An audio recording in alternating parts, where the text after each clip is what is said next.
Hi, my name is Annie. So, my family is really rich. Like, really rich. I go to the best school and literally have the best friends, or so I thought. At school, everyone admires me. Even my teachers treat me with more respect than all the other students, except Mr. Cole. Mr. Cole was our math teacher.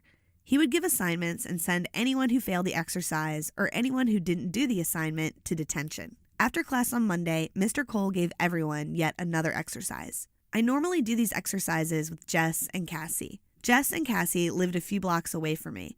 They were more intelligent than I was, and I knew it. So I would often get gifts for them anytime my parents traveled. This wasn't a strategy to buy their friendship, honestly.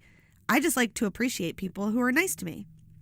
I hung out with Jess and Cassie during lunch out that day and met up in the evening to finish the exercise and chill. "Hey Jess, the first exercise is really hard. Could you put me through?" I asked. "No," she snapped. "I'm busy doing mine. I'm tired of always putting my stuff on hold because the almighty Annie wants something done." This was pretty shocking. Like, what did I do? I politely asked for her assistance. What could possibly be wrong with that? Cassie was surprised as well. "That was rude, Jess," Cassie added. I wasn't familiar with people speaking to me like that. No one ever raised their voice at me, and I was not about to take any of that BS from Jess. I told Cassie goodnight and left. Who needs your help anyway? I murmured under my breath. I can get through Mr. Cole's detention for a day. I was so upset. I wanted to teach her a lesson. I sat on my bed fuming, and then I had a perfect idea. My birthday was coming up, and I wanted to have a grand party. I would have my party without inviting Jess. So the next day at school, I sat across from Jess. I got Cassie some pretty shoes for my closet. I wanted to make Jess feel bad for what she said. Just when I was about to give Jess the shoes, Mr. Cole walked into the classroom. I felt like someone just drenched me in cold water. I knew he was going to call all defaulters out. He started to call for assignments, and when it got to my turn, I lied that I got sick from food poisoning the night before. He looked like he believed me, but minutes later, he asked me to go to the study room. Detention. I walked in stealthily. It was my first time there. I quickly scanned the room, and there were about 10 people. I walked up to Rebecca's seat. She was sitting with a couple of her friends. "Hey guys, mind if I sit here?" I didn't do Mr. Cole's exercise. "Yeah, sure," the red hair replied. "You can sit anywhere you like. We all know who you are." I laughed. "What does that even mean?" Rebecca smirked and replied, "Your family is stupid rich and powerful. You can sit everywhere and anywhere you want. In fact, you can do anything you want in this school. And it would look much better if at least you don't act clueless about it." I was having a long day and wasn't in the mood to argue with Rebecca about something that absurd. I mean, I kind of understood where it was coming from. My family was rich indeed, and she must have been super jealous since hers aren't.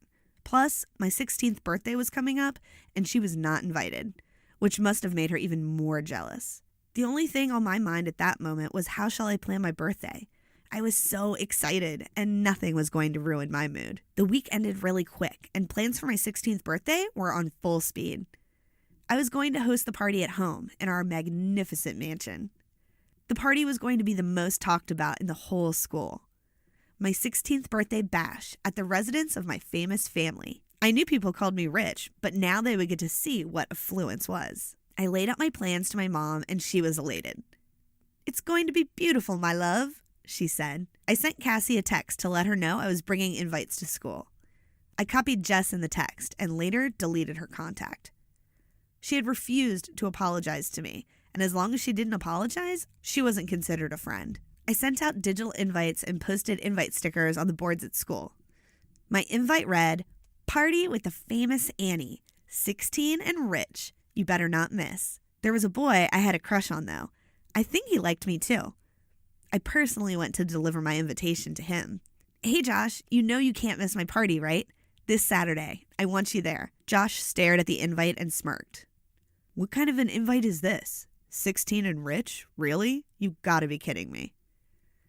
I laughed over it. I mean, it was for jokes, and it wasn't even a lie. Saturday came really fast, and I got dressed before people started to arrive.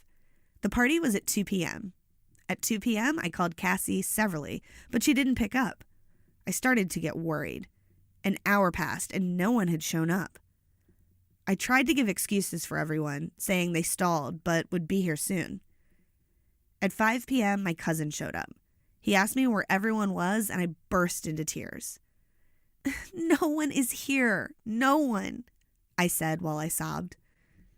I took off my party dress and went to cry in bed. I couldn't believe no one came. I was mad at Jess and Cassie. I blamed them for everything. My dad came by to give me a birthday present, but he met me drenched in my tears. I narrated what happened, and he was extremely furious. "Who dares do this to you? I'll make them pay. I'll make your whole school pay for this. Don't they know who we are?" he blurted out in anger. My dad's reaction scared me, so I asked him, what does he mean by that? My dad sat beside me and said, "Cassie, you are a big girl now, and it's about time you know the truth about our family. While you must believe that all of our money and power comes from the business, it was only what we wanted you to believe. The truth is, my family has been one of the most powerful mafias in the area since you were young, and that might have been the reason why no one showed up to your birthday today." I laughed and said that's impossible. If such a thing were true, my friends would have said something about it. My dad frowned and said, "Don't you get it, Cassie? I'm telling you they are afraid of us. No one would even dare to talk to you about it." My dad's words put me in shock. I could not believe what he was saying. My family? A mafia? It can't be. How could I have been so blind to see the truth? And suddenly, everything started to make sense.